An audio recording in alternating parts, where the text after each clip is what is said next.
Muito boa tarde a todos. A graça e a paz do Senhor Jesus seja com a tua vida. Deus abençoe em nome de Jesus Cristo a cada um. Aonde esse som chega, nós estamos aqui em nome de Jesus Cristo, não em nome de alguma denominação, não em nome de alguma religião. Jesus não tem partidos, por isso Jesus não tem denominações. É a mesma coisa que política, religião, ela tem os seus partidos, a sua divisão, mas a igreja de Cristo, ela é uma só. Você sabia que existe só uma igreja? A igreja dos homens são várias, tem vários nomes, estão em vários lugares, mas a igreja de Cristo é uma só. Aqueles que estão ligados em Cristo fazem parte dessa verdadeira igreja. Ou seja, não é uma instituição, não é a religião, mas é a igreja, o corpo de Cristo. O corpo de Cristo, membros do corpo de Cristo. Então estamos aqui como igreja, em nome de Jesus Cristo.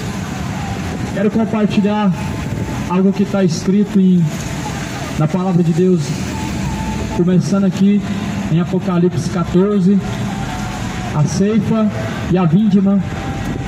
Está escrito assim na palavra de Deus: e olhei, e eis uma nuvem branca, e assentado sobre a nuvem, um semelhante ao Filho do Homem, que tinha sobre a cabeça uma coroa de ouro, e na mão uma foice aguda. E outro anjo saiu do templo, clamando com grande voz ao que estava sentado sobre a nuvem: lança a tua foice e cega, já é vinda a hora de cegar, porque já a seara está madura. E aquele que estava sentado sobre a nuvem meteu a sua foice à terra, e a terra foi cegada. Quando Jesus Cristo vier, ele vai passar a foice. Aqui a Bíblia fala que ele vai colher os frutos. Você para pensar, aquele que está nas nuvens no céu é o Filho do Homem, Jesus Cristo. Isso porque quando Jesus vier, na sua segunda e na sua última volta, ele virá nas nuvens no céu. Isso porque já na sua primeira vinda, ele foi rejeitado. Na sua primeira vinda, Cristo foi desprezado pelos políticos, religiosos, que levaram ele à cruz e que o escarneceram dele. Jesus Cristo agora vai vir nas nuvens no céu, com poder e com grande glória, junto dos seus santos anjos, e vai ser o dia da colheita, o dia da ceifa, a última colheita. Essa vai ser a colheita final, quando Cristo vier. Jesus está com uma foice em tuas mãos. Aqui o anjo, ele diz: lança a tua foice, a cega, e já vinda a hora de cegar, porque já a seara da terra está madura. Quando Cristo vier, ele vai procurar frutos em cada um. Que tipo de frutos você tem produzido diante de Cristo? Diante de Deus, o nosso Senhor, o nosso Salvador, nós temos que produzir frutos dignos de arrependimento. Quais caminhos você tem assim trilhado diante do nosso Senhor Jesus Cristo? Pois o dia da ceifa, ele vai vir. Como fala João no capítulo 3 de Mateus, ou melhor, como está escrito em Mateus capítulo 3, pois o machado já está posto à raiz das árvores, e toda árvore que não produzir bom fruto será cortada pela raiz. Uma árvore cortada pela raiz, ela não resta mais esperança. Por isso, meu amado, não espere você ser cortado pela raiz. Quando você descer a sepultura, você já vai ser cortado pela raiz. E se não for frutos dignos de arrependimento que você produziu diante de Deus, será lançado como fardos no fogo. Como fardos amarrados serão lançados no fogo.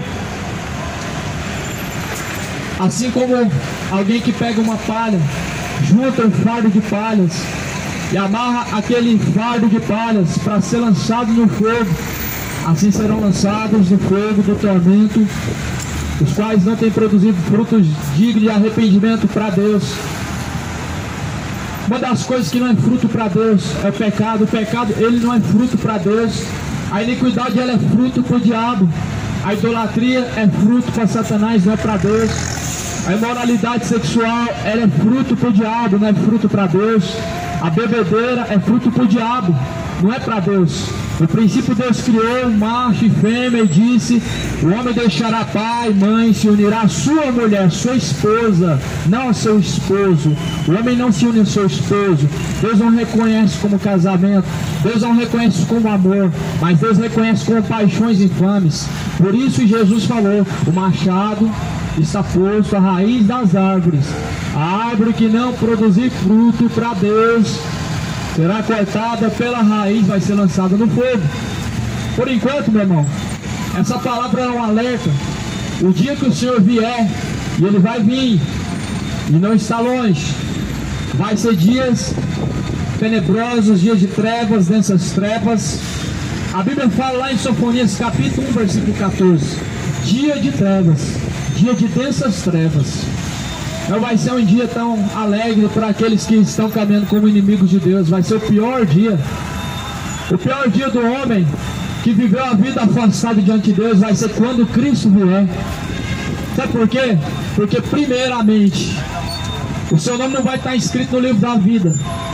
Segundo, vai ser colocado à esquerda e depois como palhas vão ser amarrados, pé e mão, lançados como fardos no fogo eterno.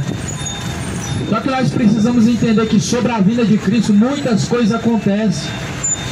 Uma das coisas que nós precisamos ver aqui na palavra de Deus está escrito na primeira carta de Tessalonicenses,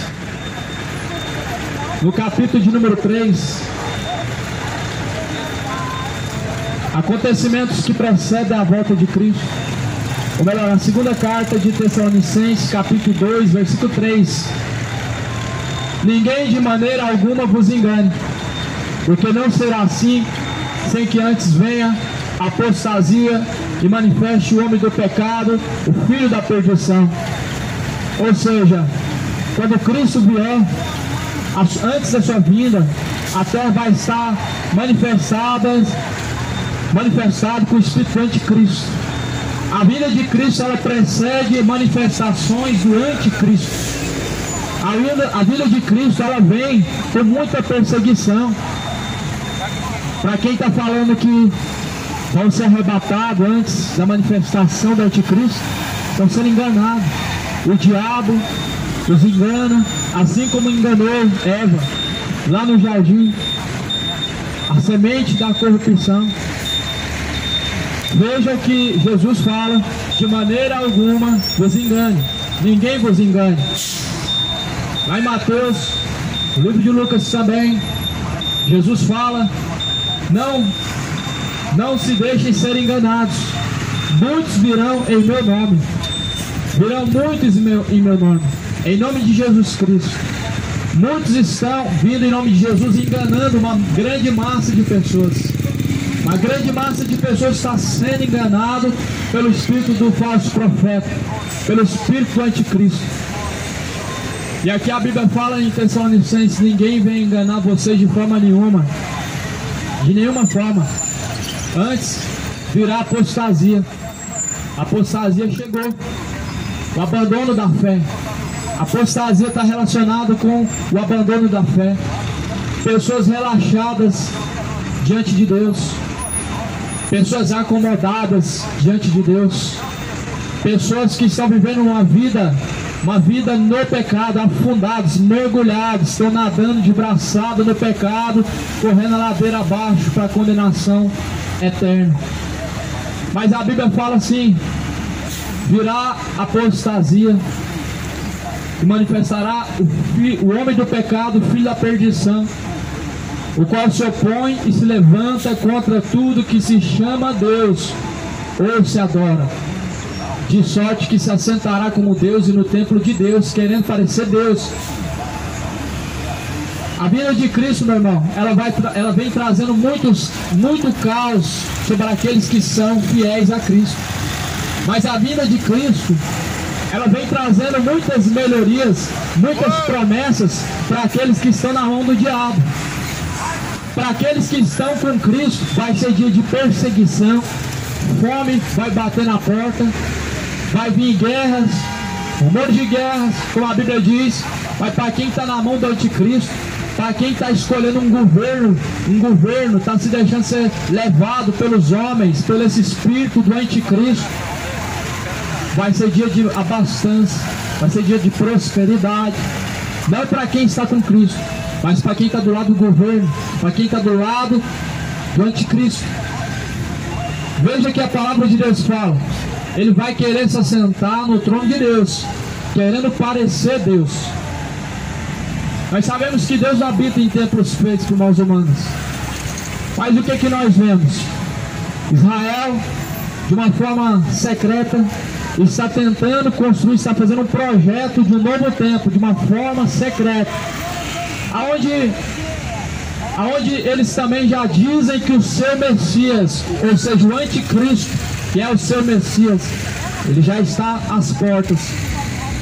Veja que Israel não aceitou Cristo quando ele pisou na terra, mas o crucificou, o rejeitou.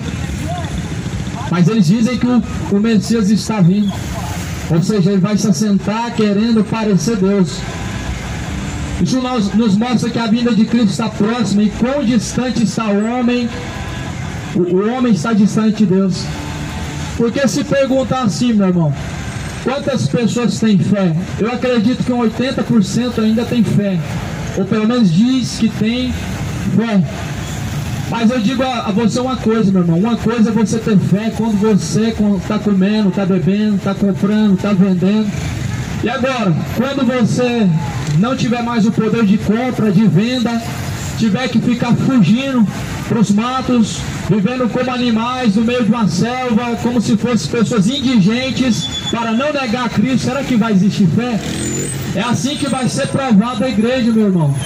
É assim que vai ser provado os verdadeiros adoradores. Ter fé quando você está comendo e bebendo é bom demais, isso é uma fé muito superficial. Falar que crê em Deus enquanto está tudo bem, enquanto ainda as coisas estão tudo tranquilo, todo mundo fala de Deus e fala pelos seus próprios prazeres, para lucrar, falam de Deus em vão. Será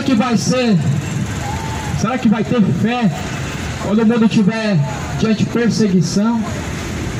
Hoje o que nós vemos são crentes mornos e relaxados que estão apoiando tudo que é erro, estão se acovardando, estão fechando a sua boca por covardia, não defendem o verdadeiro evangelho, não se opõem contra o falso evangelho, ou seja, covardes, e nem chegou o tempo da perseguição, já estão negando o Cristo, já estão negando a eficácia do verdadeiro evangelho.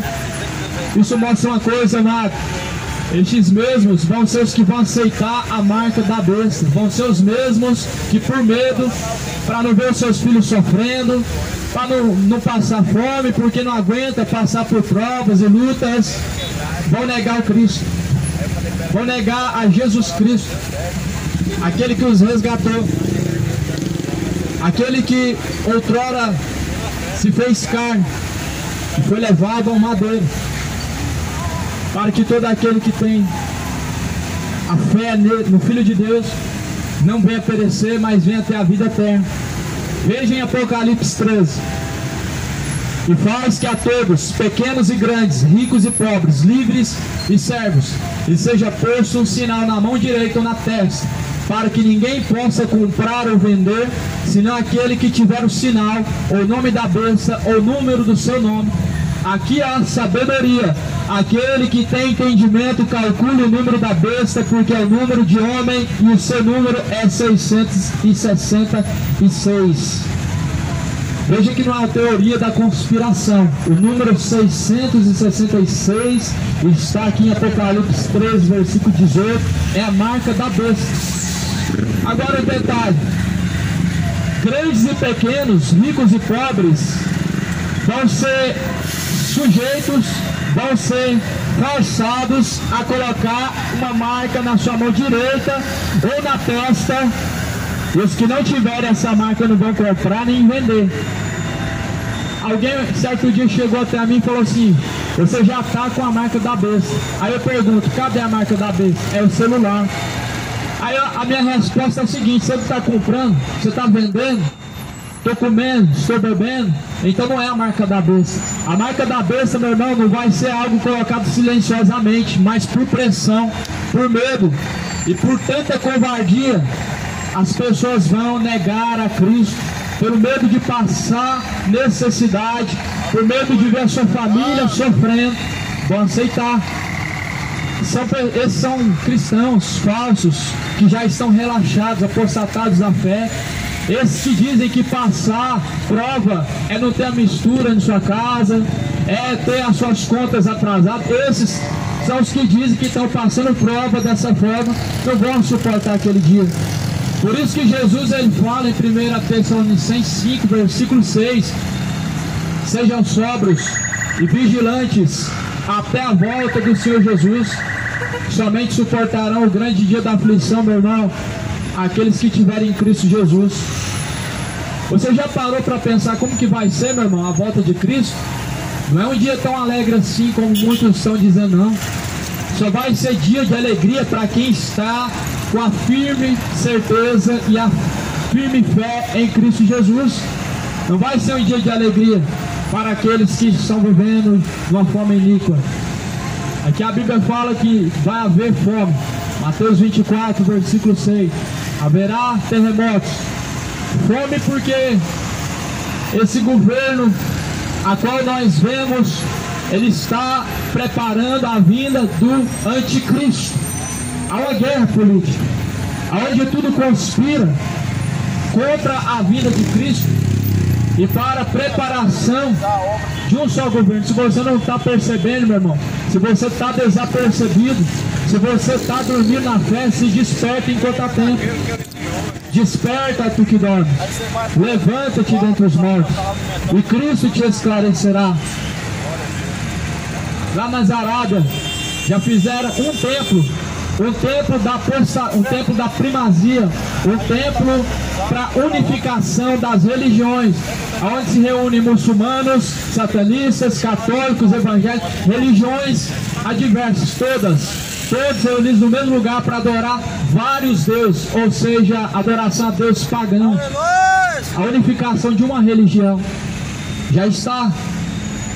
O templo do anticristo já está sendo construído. A preparação para a marca da besta, uma só moeda, uma moeda única e mundial, já está aí. Os mesmos que crucificaram a Cristo, os políticos, os religiosos, estão por trás de tudo isso, e o povo está defendendo este mesmo povo. Os políticos que falaram para a multidão o que querem que façamos com o Messias, o Filho de Deus, crucifica.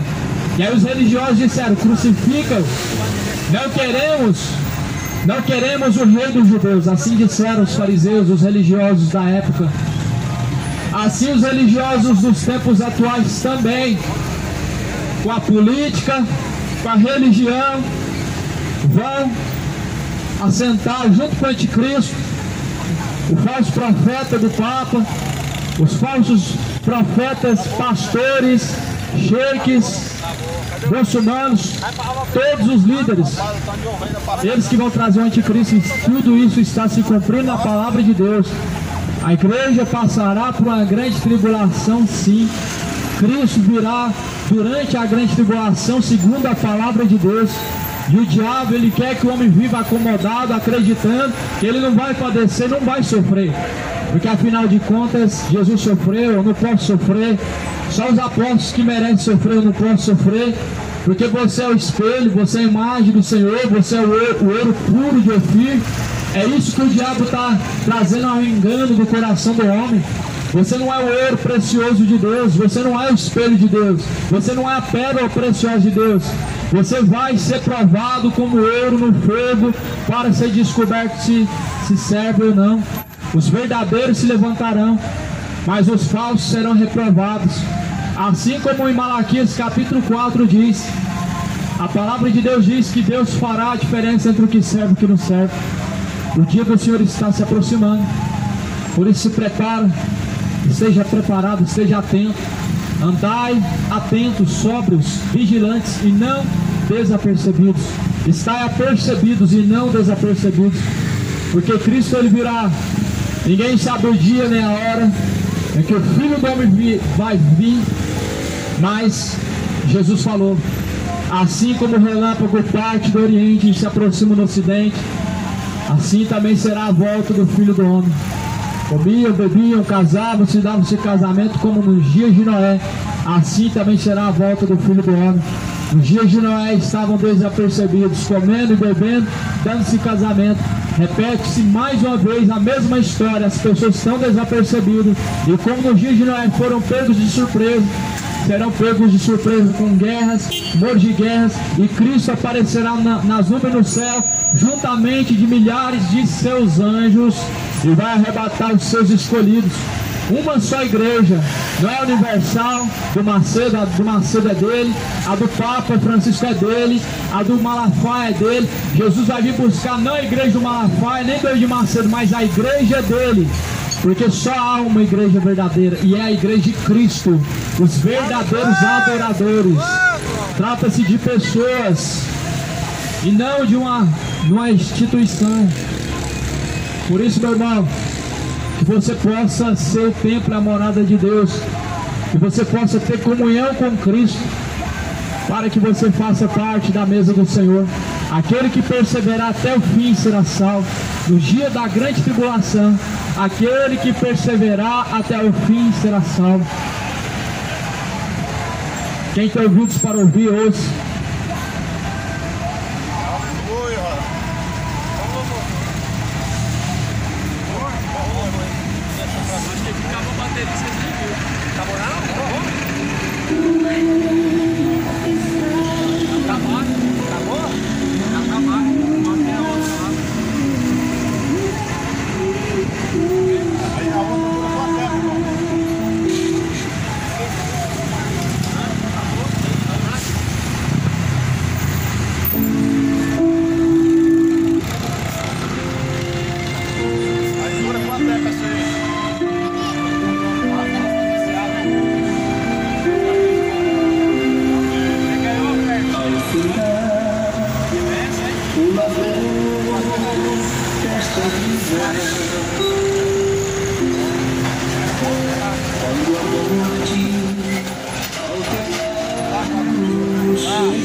Será